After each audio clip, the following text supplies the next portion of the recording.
Capítulo 121. Continencia periódica responsable. Hemos hablado anteriormente de la regulación honesta de la fertilidad según la doctrina contenida en la encíclica Humana Vitae número 19 y en la exhortación Familiares Consortio, la cualificación del natural. Y sí, señores, para los que dudan, dice cualificación. ¿Ok?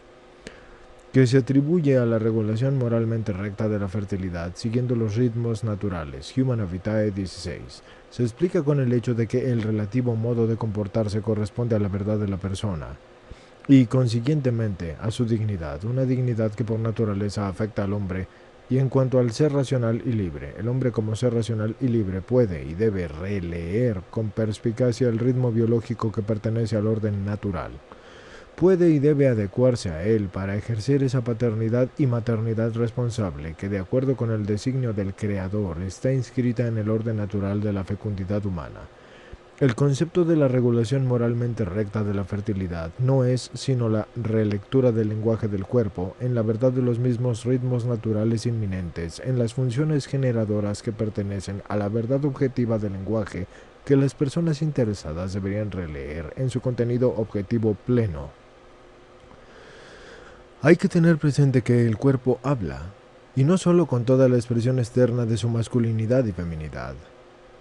No sé si lo notan, estimados escuchantes, pero al buen Papa Juan Pablo II sí que le gusta ser redundante en sus palabras, las repite 10.000 veces por si alguna persona es lo suficientemente ignorante y necia para no comprender, al menos las terminologías le queden grabadas y taladradas en el cerebro.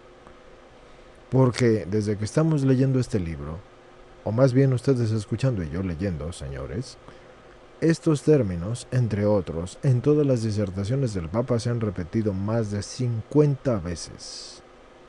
Exactamente igual. ¿Qué nos quiere decir el Papa con esto?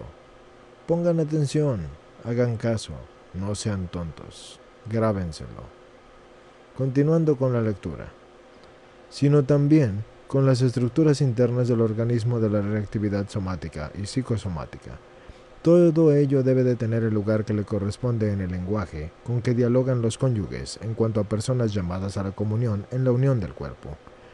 Todos los esfuerzos tendentes al conocimiento cada vez más preciso de los ritmos naturales que se manifiestan en relación con la procreación humana, y todos los esfuerzos también de los consultorios familiares y en fin de los mismos cónyuges interesados, no miran a biologizar el lenguaje del cuerpo, sino a biologizar la ética, como algunos opinan erróneamente, exclusivamente más bien a garantizar la verdad integral a ese lenguaje del cuerpo, con el que los cónyuges deben expresarse con una madurez frente a las exigencias de la paternidad y maternidad responsables. La encíclica Humana Vitae subraya en varias ocasiones que la paternidad responsable está vinculada a un esfuerzo y a una tensión continua, pero también al tesón que eso conlleva, y que se lleva al efecto el precio de una ascesis concreta.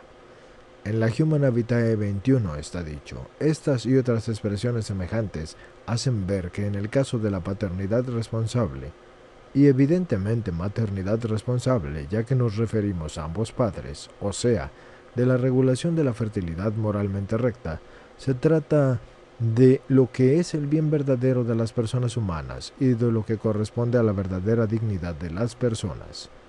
El recurso a los periodos infecundos en la convivencia conyugal puede ser la fuente de los abusos si los cónyuges tratan así de eludir sin razones justificadas la procreación, rebajándose a un nivel inferior al que es moralmente justo de los nacimientos de su familia, y es preciso que se establezca ese nivel justo teniendo en cuenta no solo el bien de la propia familia y el estado de la salud y posibilidades de los mismos cónyuges, sino también el bien de la sociedad a que pertenecen en la Iglesia y en la humanidad entera y en su propia comunidad.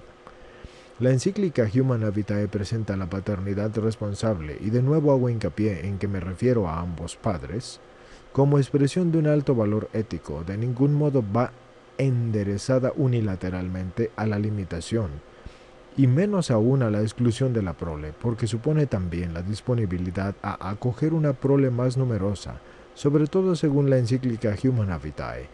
La paternidad responsable realiza una vinculación más profunda con el orden moral, que es un objetivo establecido por Dios, cuyo fiel intérprete es la recta conciencia.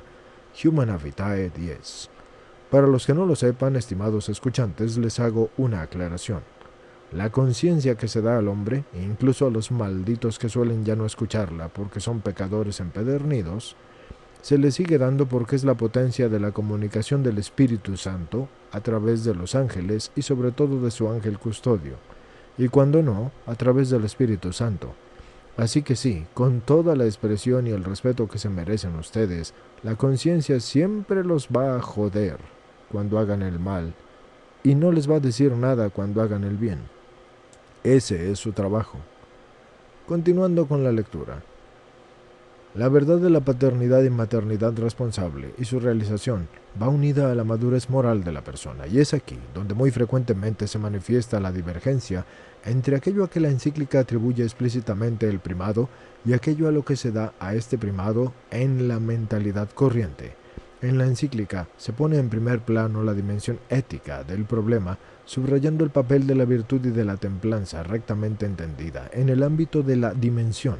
Y hay también un método adecuado para actuar según el método y según en el modo corriente de pensar que acontece con frecuencia, que dicho método desvinculado de la dimensión ética que le es propia se pone en un acto de modo meramente funcional y hasta utilitario.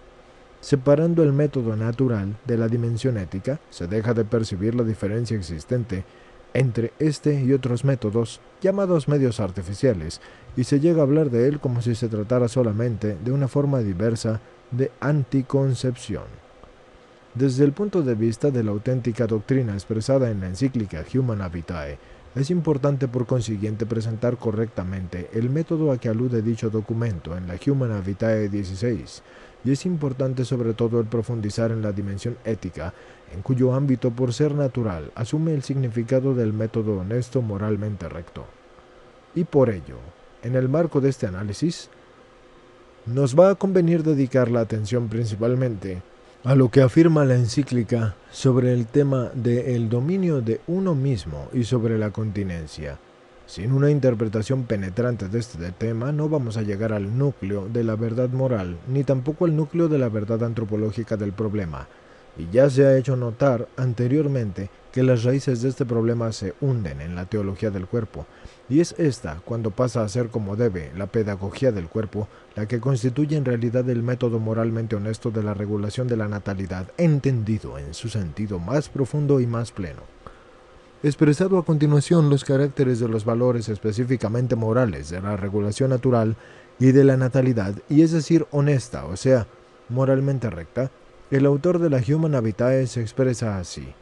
Esta disciplina aporta a la vida familiar frutos de serenidad y de paz, y facilita la solución de otros problemas y favorece la atención hacia el otro cónyuge, y ayuda a superar el egoísmo, enemigo del verdadero amor, y enraiza más su sentido de la responsabilidad. Los padres adquieren así la capacidad de un influjo más profundo y eficaz para educar a los hijos. Los niños y los jóvenes crecen en la justa estima de los valores humanos y en el desarrollo sereno y armónico de sus facultades espirituales y sensibles. Humanae Vitae 21. Las frases citadas completan el cuadro de lo que la encíclica Humanae Vitae, si se les está haciendo familiar, nos ha repetido más de 30 veces Humanae Vitae, que significa vida humana. Continuando con la lectura. Entiende por práctica honesta de la regulación de la natalidad. Esto está en la Humanae Vitae 21. Esta es como se ve, no solo un modo de comportarse en un campo determinado, sino una actitud que se funde en la madurez moral e integral de las personas y al mismo tiempo la completa.